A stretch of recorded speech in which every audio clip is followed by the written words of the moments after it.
اور اب खबरें तफसील से। कर्नाटक में हो रहे ज़िमनी इंतखाबात में रियासत की 3 बड़ी सियासी पार्टियां कांग्रेस, बीजेपी और जेडीएस एड़ी चोटी का जोर लगा रही हैं।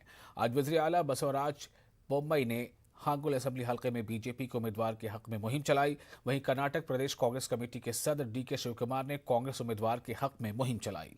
वज़ीर आला बसवराज बोम्मई ने वज़ीर आज़म नरेंद्र मोदी और साबिक वज़ीर आला येदियुरप्पा का गुणगान किया। कोरोना वबा के दौरान दोनों लीडरों की कारकर्दगी की सताइश की, जबकि डीके शिवकुमार ने रियासत और मरकज की बीजेपी हुकूमतों को अवाम मुखालिफ करार देते हुए कांग्रेस के हक में वोट देने की अपील की।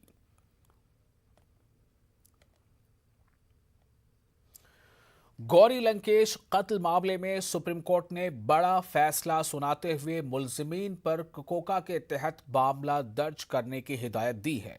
कर्नाटक हाईकोर्ट का फैसला रद्द कर दिया गया है।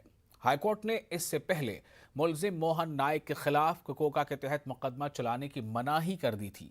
सुप्रीम कोर्ट ने कविता लंकेश और रियासती सरकार की अर्जी को मंजूर करते हुए कोका के तहत मामला चलाने की हिदायत दी है।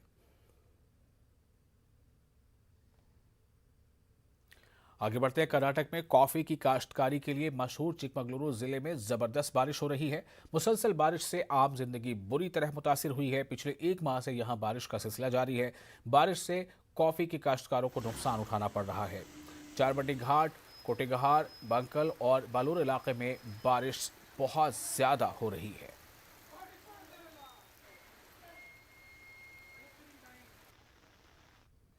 पीएफआई यानी पॉपुलर फ्रंट ऑफ इंडिया ने दशहरे के मौके पर पेश आए वाकयात पर तशवीश का इजहार किया है।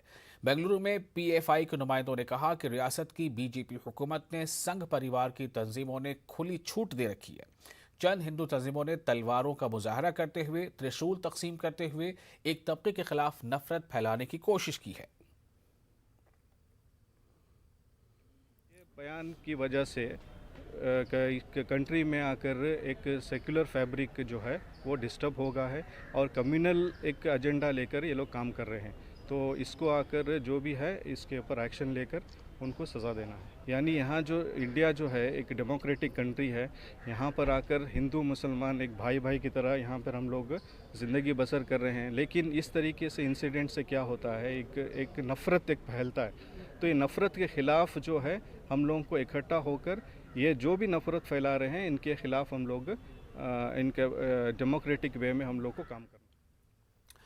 कर्नाटक के रायचूर के मानवी टाउन में गार्डन की जमीन को तहफ़्फ़ुज़ फराहम करने का मुतालबा करते हुए गार्डन लैंड्स प्रोटेक्शन कमेटी ने गैर मुअय्यना मुद्दत के लिए भूख हड़ताल का आगाज़ किया है। प्रोटेक्शन कमेटी के सदर के नागा लिंगैया स्वामी ने कहा है कि साबिक रुकन कानून साज कौंसिल NS बोस राजू ने मानवी में हाउसिंग बोर्ड की गार्डन की जमीन पर नाजायज कब्जा कर रखा है।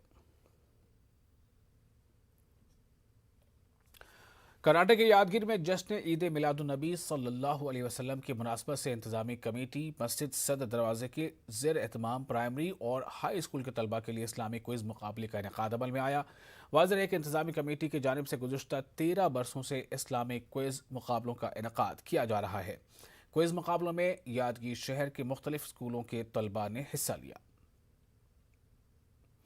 बेंगलुरु में मिलादुन्नबी सल्लल्लाहु अलैहि वसल्लम के जलसों का सिलसिला जारी है। शहर की पेशन मोहल्ला मस्जिद में सीरत नबी सल्लल्लाहु अलैहि वसल्लम की तकरीब मुनक़िद हुई। कोरोना वबा की वजह से खुले मैदानों में जुलूस की इजाज़त नहीं दी गई, लेकिन मस्जिदों में तकरीबात मुनक़िद की जा रही हैं।